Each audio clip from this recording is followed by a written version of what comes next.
Hello and welcome to Spirit Sessions, A View of the Light. We're so glad you spent this time coming in and watching our show today.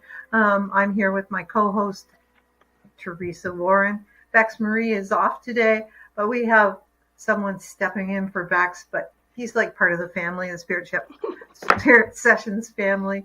His name is Ron Schaefer, and you've probably seen him before. He's a miracle mindset coach and so much more. He's been doing so much more, and he'll be Paris bound next year. We're just putting that out there to the universe for him. Yay. So Ron, we would like you to talk to us today about the lies we tell ourselves, or the beliefs we've instilled in our backgrounds, in our growing up, and just things we believe that are lies, and maybe explain how we can get out of that. And I think some of it's has to do with the Course in Miracles, maybe. I don't know. I'll let you explain that and sort of give us a little, update on you and what's going on with you. Well, yes. Well, thank you again so much for having me. Always a pleasure to be here with all of you. And so when it comes to just updates about me, I am a miracle mindset counselor. I am here to just be of service, to really help people through my own intuitive gifts, as well as the spiritual principles of A Course in Miracles, to just help people to use not only the spiritual principles in a practical way, but also to help people into a life of ease and grace and flow. Because, like Abraham says, life is supposed to be fun. That's what life is all about. It's supposed to be fun. It's supposed to be exciting. And, today's topic really called out to me, because as I was just reading what I had read, it was just talking about beliefs. And as I just looked at that word beliefs, in there is the word lie. And if you really think about it, we tell ourselves so many lies. But before we really get into that, let's look at what is a belief. Well, a belief, very simply, is simply a pattern of thought that you continue to choose. That's it. That's all that a belief is. It's a pattern of thought that you continue to choose. And isn't it wonderful to know that you can choose again? But see, this is where the real work begins. It's about choosing again. And all too often we think, well, because it's a belief, because it's this, I can't change it. You can change your beliefs. And it's not hard, because again, what's that? That's another lie you're telling yourself. Oh, it's so hard. Oh, it's so difficult. It's not hard. It's just different. It's different to choose another way of thinking after you've been thinking a particular way for, whatever amount of time.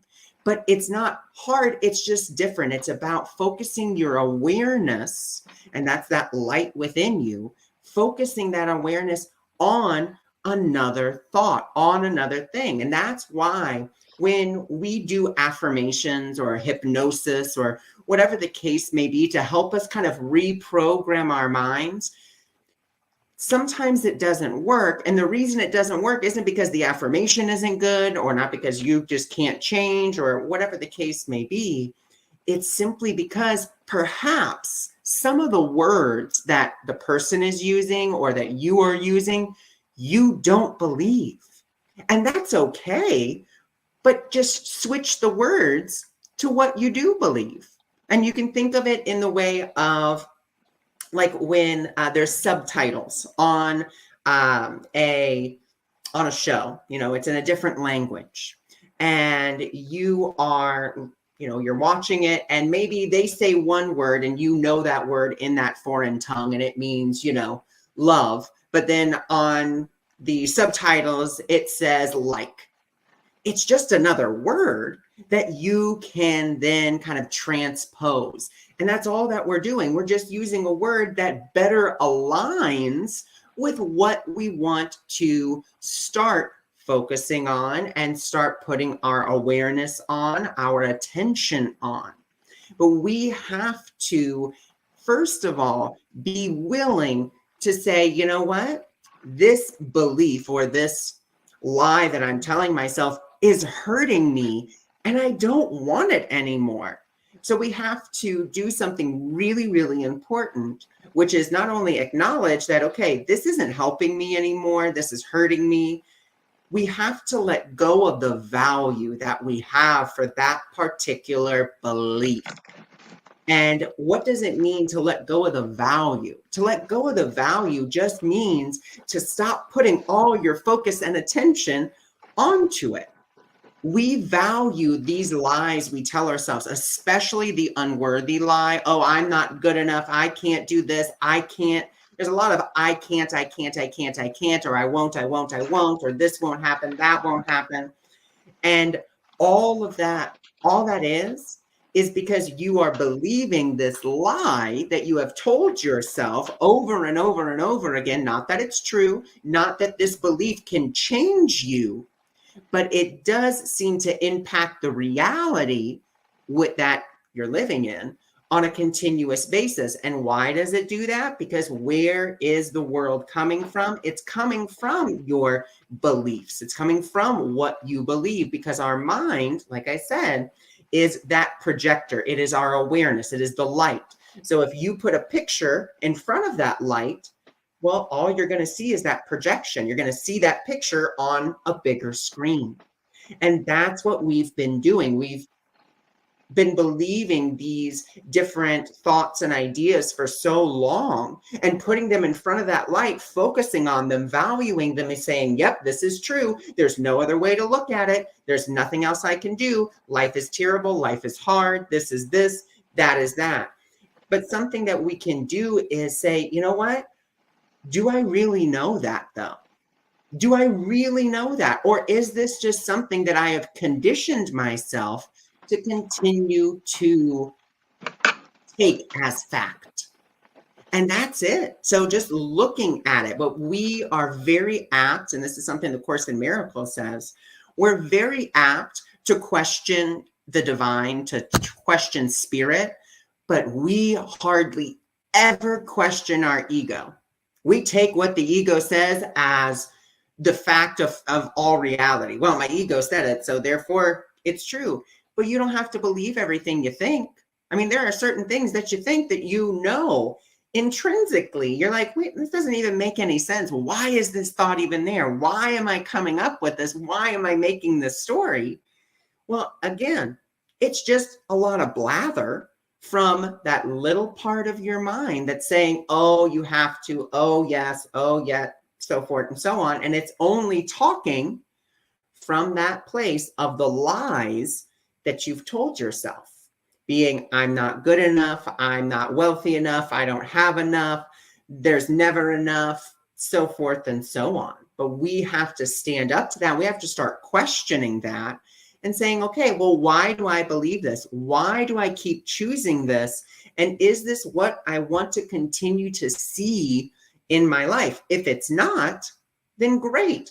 What can I choose instead to focus on? What are the words that I can use? And it doesn't have to be from there's not enough money, I never have enough money, to I am wealthy, I am exuberantly, abundant. Because you're not going to believe that. You can't jump all the way across that cliff. Some people can, but a majority of people, they're like, no, I can't go there. And that's okay. You instead choose something that feels just a little bit better. So instead of, I have no money, how about instead, I am so happy and appreciative that I do have the money to pay for my lights to be on. Or I'm so happy and appreciative that I do have the ability to go to the store and buy some bread. That's just very small, but you notice what you're doing. You're saying you're happy and you're saying you appreciate instead of, no, I just have it. Well, you don't believe you have it. So therefore, you're not going to say, I have it. You're just like, you know what? But I can be happy and I can appreciate that I have the ability to go out and get this or to go out and get that. And if you can start that belief system going, if you can start that frame of reference to every time you buy something, I am so happy and appreciative that I have the money to purchase this.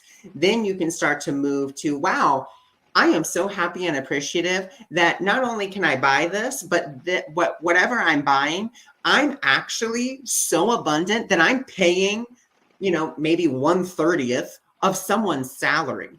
Not only of the person who made it, the person who packaged it, the person who, came up with the idea. Right. I am so abundant. I am so wealthy that I am literally able to pay these people's salaries. Wow. And there's that shift. That's the shift you want, but it's incrementally. You don't have to do it all in one big fail swoop. Because I know for me, that was something that I tried to do. I tried to do it in one big fail swoop. Be like, oh no, I'm just going to listen to like I am wealthy meditations and I'm just going to do this and that's just going to be it. Well, it didn't work for me. And it didn't work for me because I didn't believe that I could ever get there.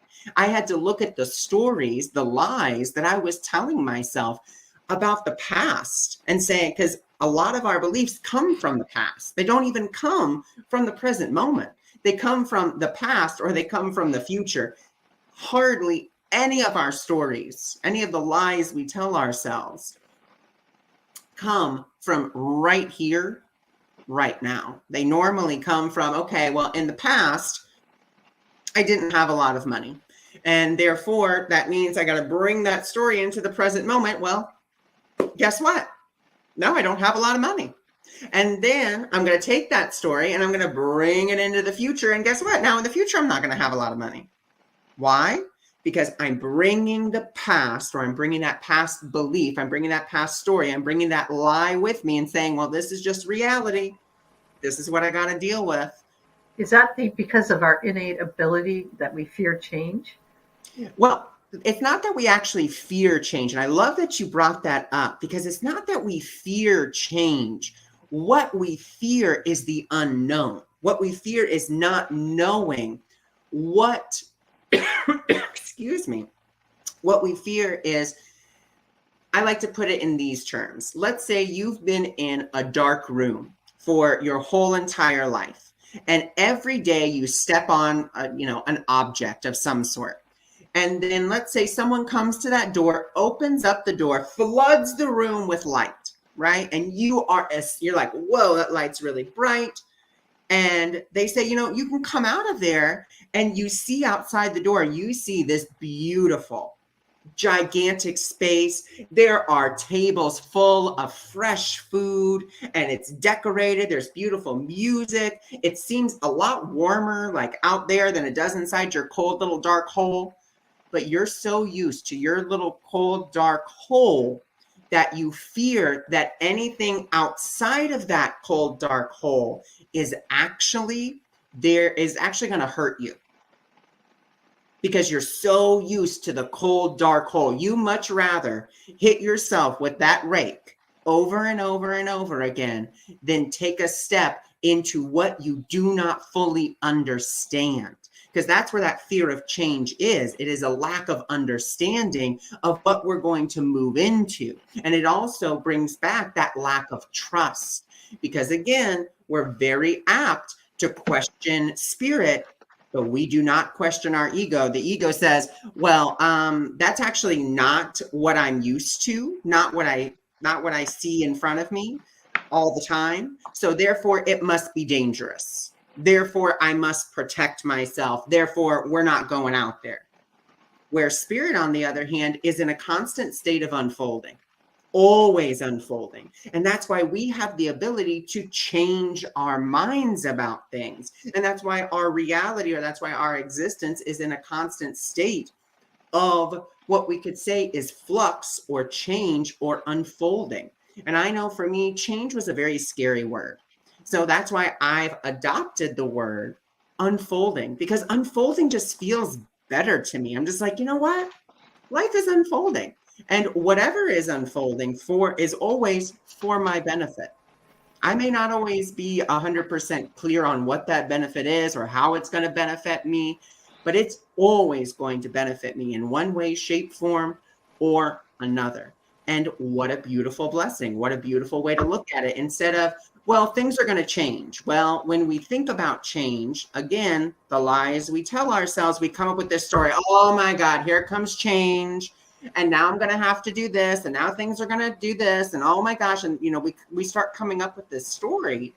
But if we can just, again, choose a different word, choose a different way of looking at it, and begin to shift that belief from change is so hard to, you know what, life is always unfolding. Okay, well, that's a lot different than life's always changing. There's nothing you can do about it. It's life's unfolding, and it's unfolding for your benefit, not, well, life is full of change and life is uncertain and you're not guided and life's just going to throw you around for however long it wants to.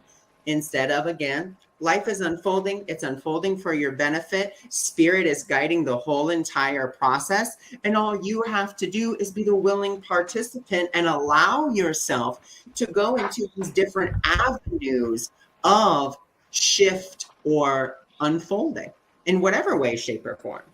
I find it's kind of strange that as humans, we are afraid of these unfolding because it's different. But at the same time, we're so easily bored.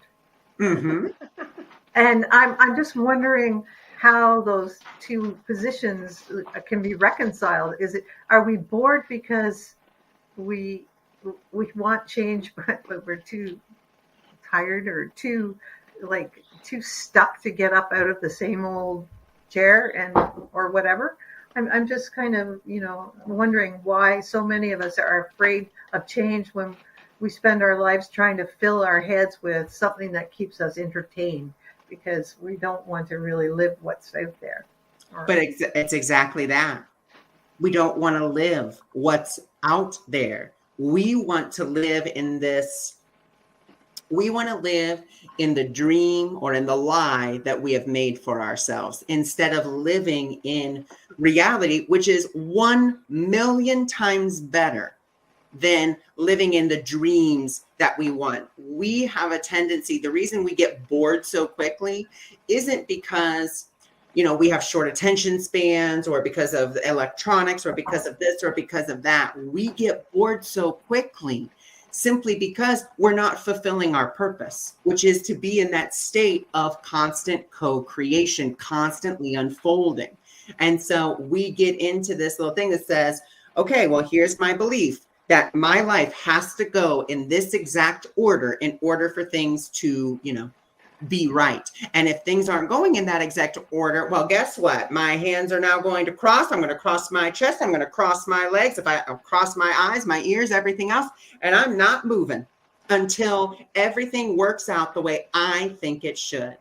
And that's where the divine, you hear that saying that says, when man plans, God laughs. He's not laughing and saying, oh, you're so impotent, you're so stupid. No, he's laughing because he says, you know what? I have something so much better for you.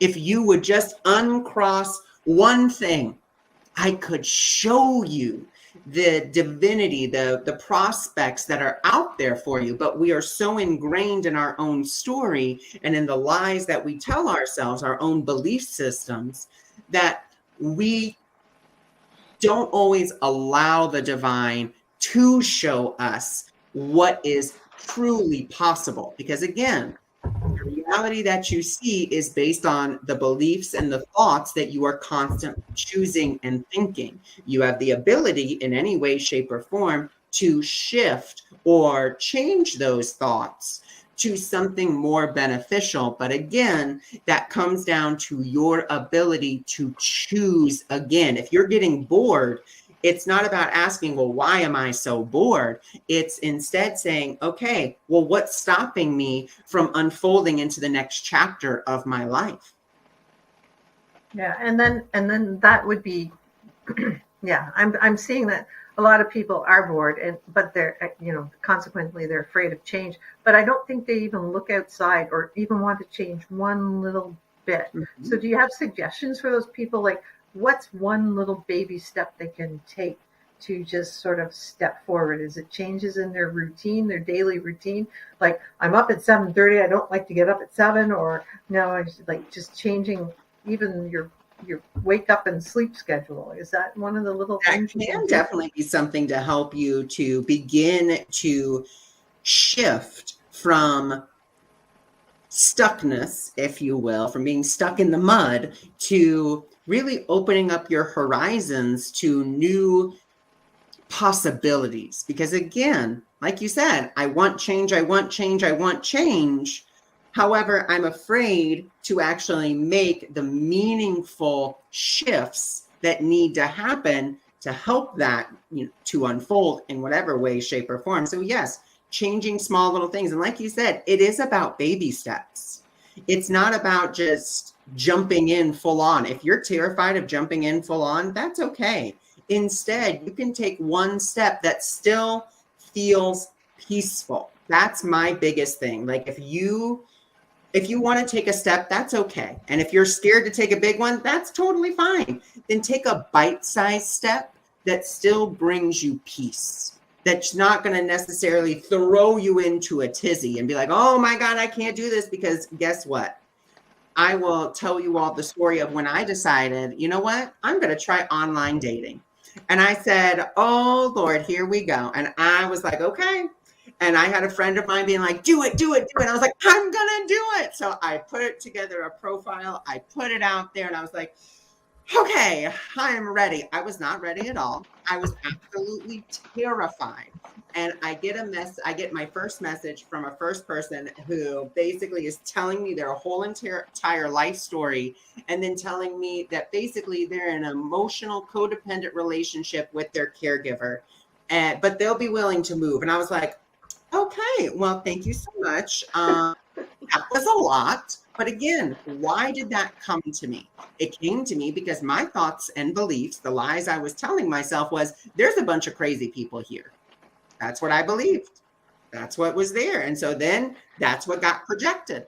And so I kept on, I was like, I'm going to keep on going. This is helping me to refine, like you were saying in the beginning, contrast. So this was a contrast. That's not what I want. Thank you so much for showing me that. And so again, happy, grateful, appreciative for seeing what I do not want. And now let me begin to shift and change my thoughts and beliefs so that way I can bring forth, or I can see what I do want.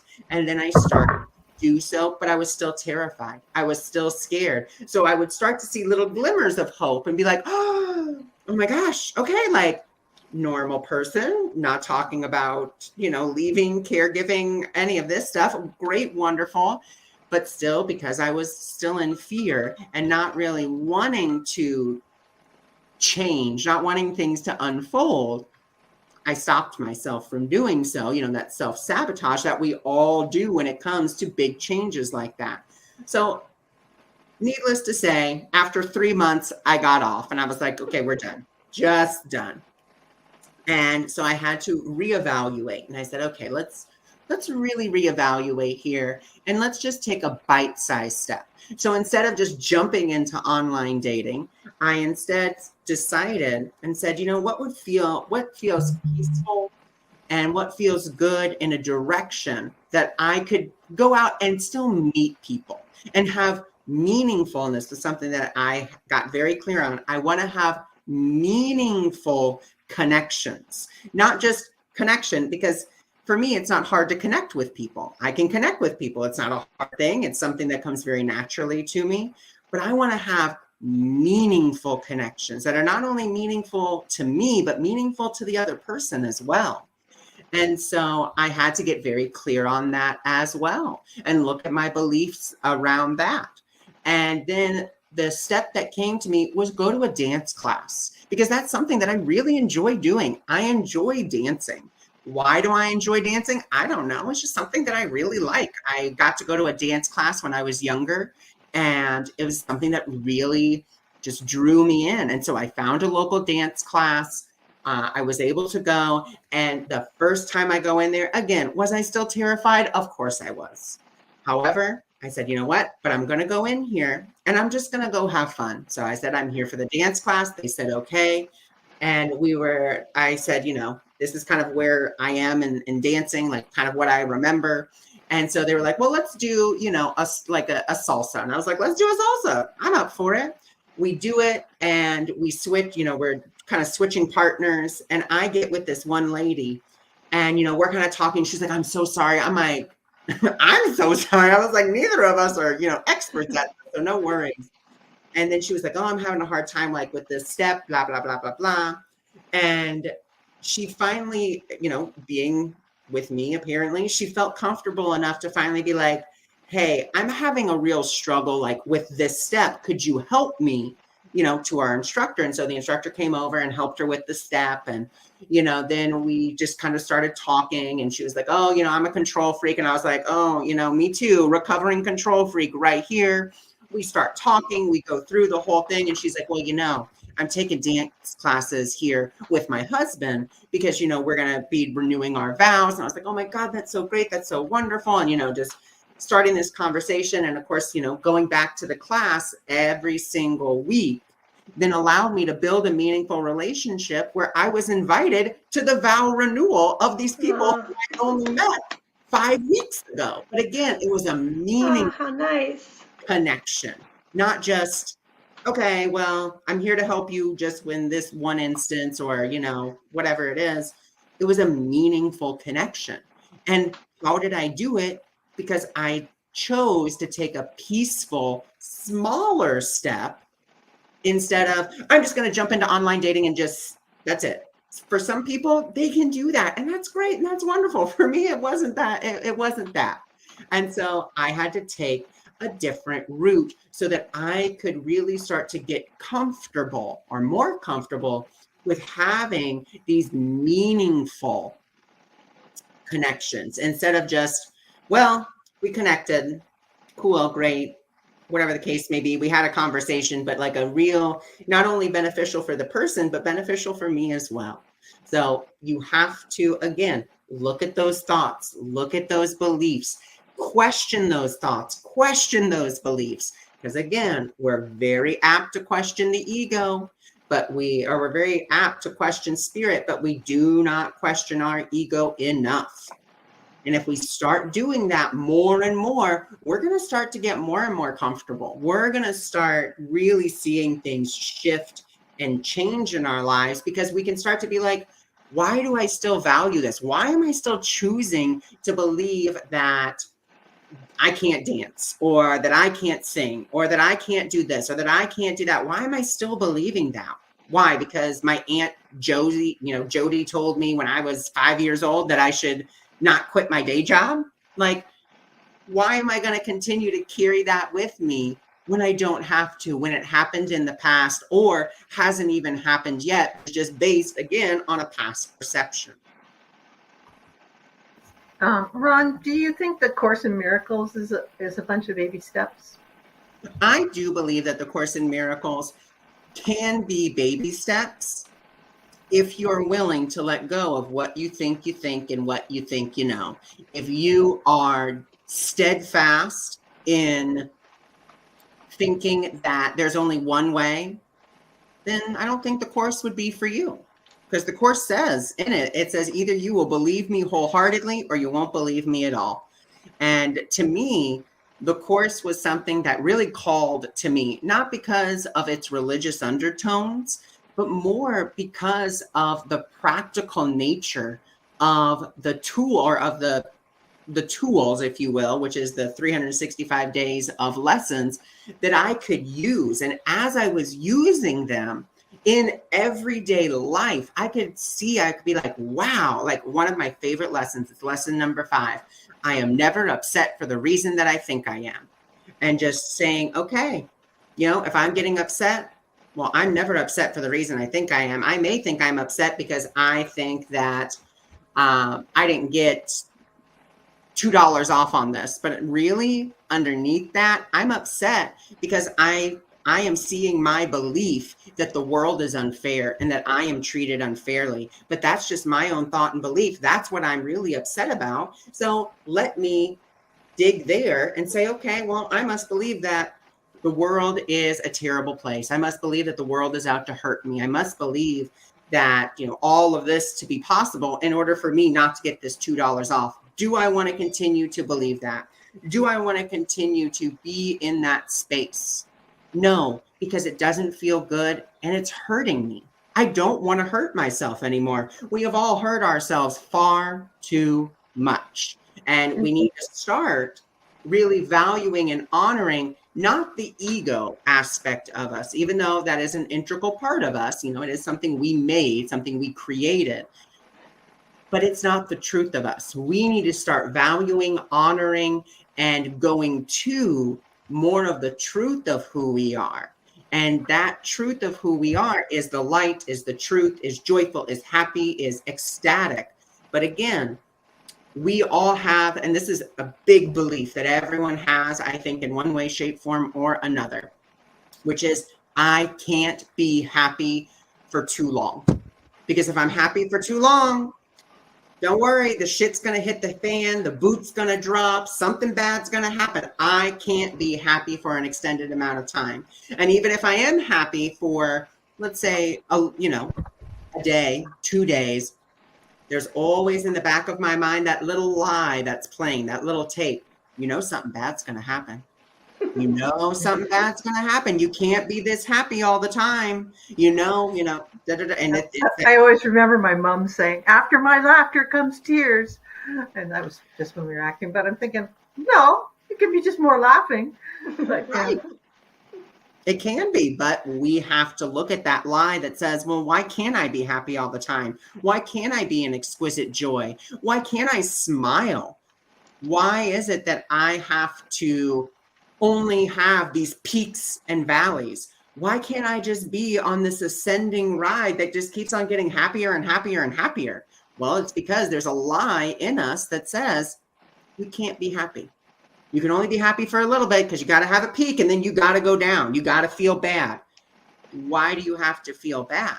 Again, I'm not saying that we don't feel are what we could say negative emotions.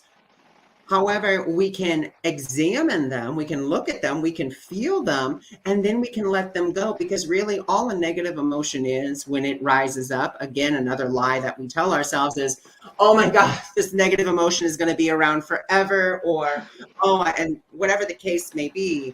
And we say happiness can only last a minute, but sorrow can last a lifetime. Why in all of creation would we want to believe that sorrow can last for a lifetime? Why would you want to sit in that?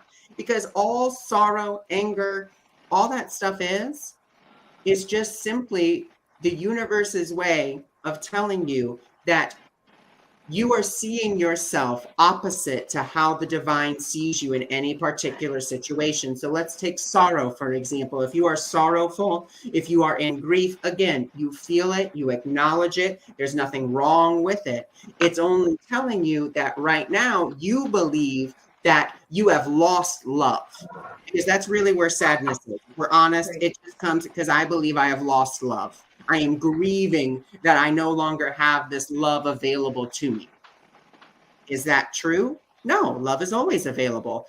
The energy of love may shift in form, but that's all it did. It just shifted in form. Didn't get taken away from you. The divine isn't out to get you. None of that. So again, if we question that and be like, okay, well, why am I so sad? Well, I'm so sad because I believe that love has been taken from me. And then we go to anger. Well, why am I so angry? Well, I'm angry because I'm feeling that I am being unjust, or that there is no justice in the world. There's just no justice. But again, let me go back. Is it about my justice and what I believe to be just? Or is it about the divine justice? Is it about the divine coming in and saying, okay, let's look at this from, a higher perspective, so forth and so on. In truth, this person did nothing wrong. They did not hurt me because they did not change the truth of who I am. It doesn't mean that we don't do anything. It just means we're doing it from a higher perspective. We're doing it from a different perspective instead of one of base judgment based on you did this to me and now I will do this to you, because that's just attack and defense, attack, defense. That's it. We don't want to play that game. And then we can even take another big one, which could be let's see, what's another? See, sorrow. We could take lack and scarcity as another great one. So lack and scarcity, I am feeling that I am lacking. Well, I can't be lacking anything because I am the divine child, which means I was created whole, pure, perfect, protected, provided for in all ways. I was given everything. So how can I lack anything if I was given everything? The only way that I can lack everything is if I am believing that there could ever be a situation in which I could not be given that which is already mine. I must, and so then we can look back at ourselves and say, okay, well, what am I not giving in this situation? Because if there's something lacking, that means I'm not giving it. So what am I not giving in this situation in whatever way, shape, or form, be it love, be it attention, be it happiness, be it a smile, be it whatever it is. What am I not giving? What can I give in this situation instead of what can I take? What can I hold on to? Because this is mine. I can't let this go. Mine, mine, mine, mine, mine. We just let that go to the best of our ability. Again, it's not about being perfect at it, but it is about letting go of those thoughts and beliefs that do not serve you in a positive way. That's awesome. Thank you so much. Ron, before we get into our 3 special questions, I want you to tell us what you are offering, what's coming up new for you on your new webpage. Give us a little roadside tour of your website and what courses and what things are available to people who want to get more from you.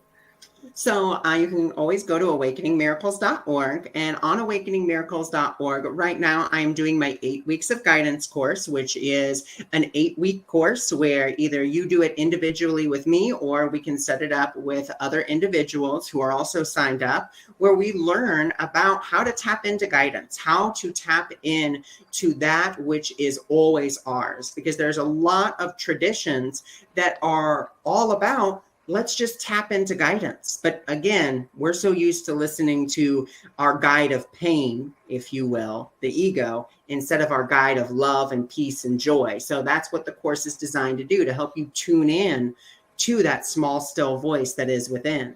And then if you're interested, you can always join my Awakening Miracles private group, which is it's on Wix Spaces. And in that private group, that's where you get your daily Monday morning message.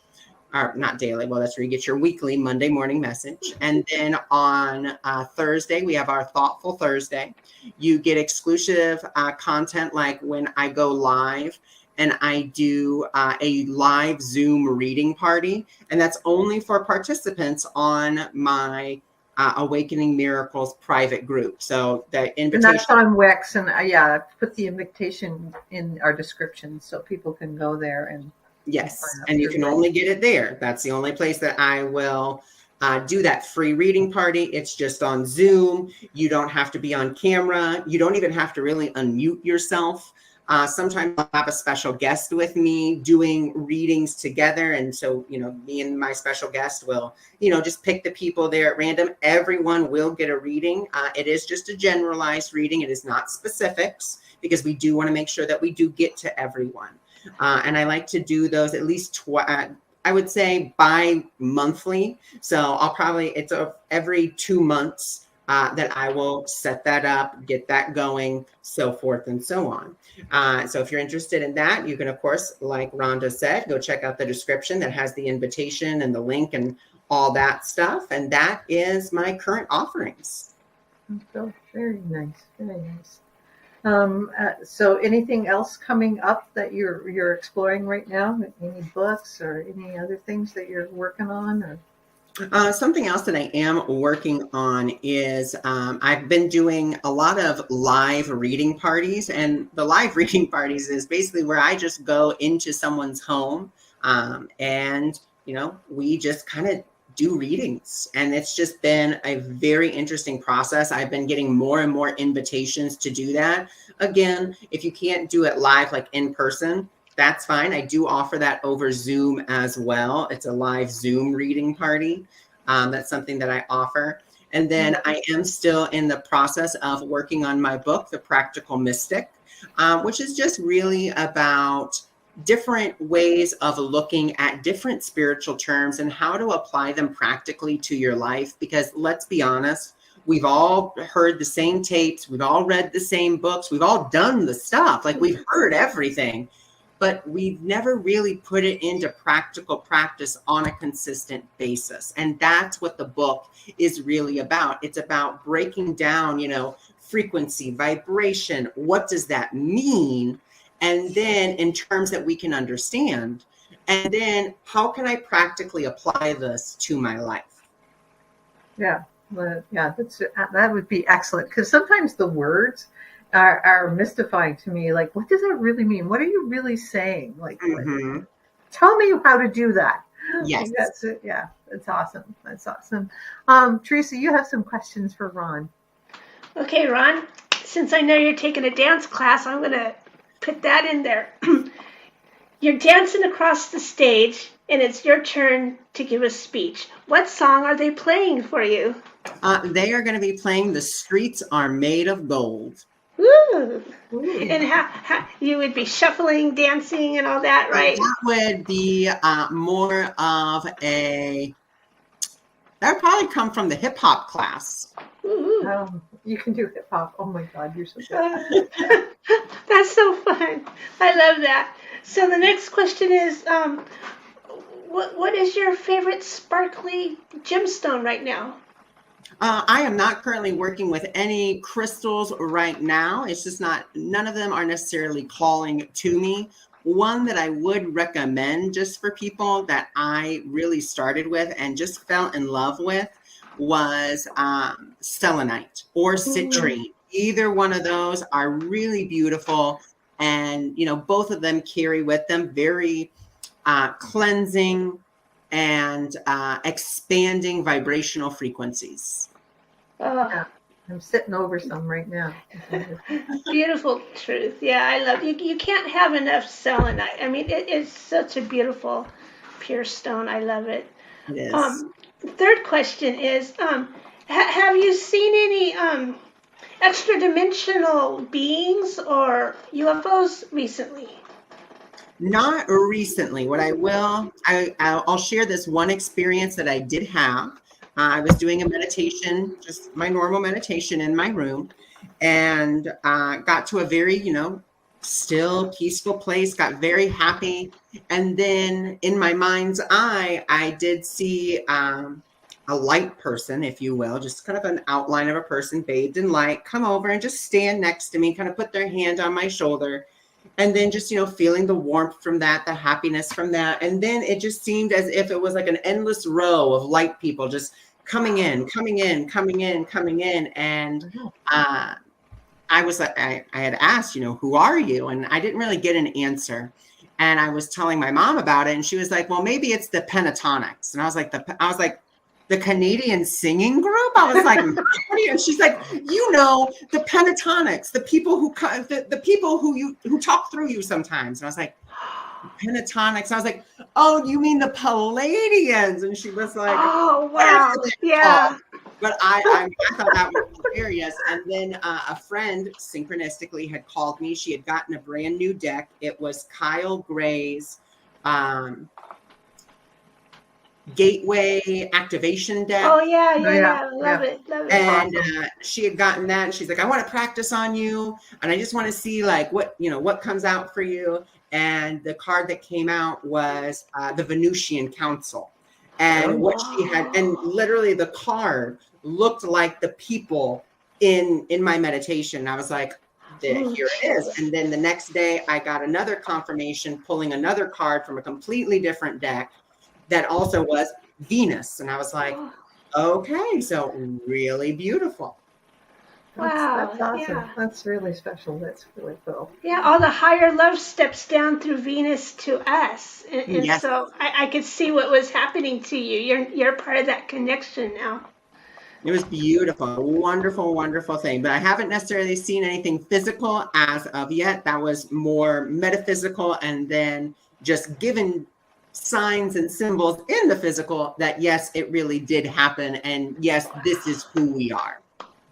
Very cool. Yeah, way cool. I love that. Thank you for sharing that. I have the winner now. From Okay, every week we ask you to share out the show. We ask you to comment, and so we look back on those. So Rhonda does. We look back, and then we pick somebody intuitionally. And who came forward today was Mary Ellen Zimmerman. What you get, Mary Ellen Zimmerman, is the Avalon meditation, which is fun. I mean, you got Merlin in there, you got the Lady of the Lake, and of course a dragon. You know, it's going to be fun, and you're going to love it. So that's for you. Yeah. And anybody who we haven't sent the meditations, or if you haven't got them, just contact us through Spirit Sessions, or one of us through Bex or Teresa or myself, and we'll make sure we get those links, because sometimes there's a little bit of confusion. Let's just say that. We're good, but we're not that good. Thank you so much for having me. We have to have you again before you go to Paris.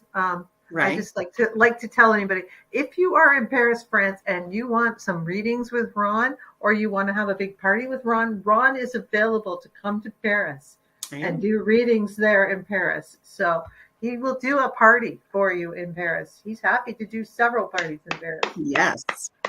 Yes. If you're close to the Eiffel Tower, even better. Or the Louvre. The Louvre, Arc de Triomphe. Oh, yeah. Yes. I have a book suggestion. You watch, read or listen to The Sisters of Night and Fog. It's all about Paris during World War II. It was very interesting too. So wonderful. I just finished reading that book. So when you started talking about Paris, I'm going, wow, this is like so many synchronicities this week. Wow. So very awesome. Very awesome. Thank you so much. And we hope you had a great time. We did. And anything else, Teresa, coming up for next week that you can remember you want to say? Or? I don't remember next week. I'm doing good remembering today. I don't know. We can't tell lies because we can't remember them. That's the problem right now. So thank you very much. And we'll see you next Sunday, everyone. Namaste. Thank you all.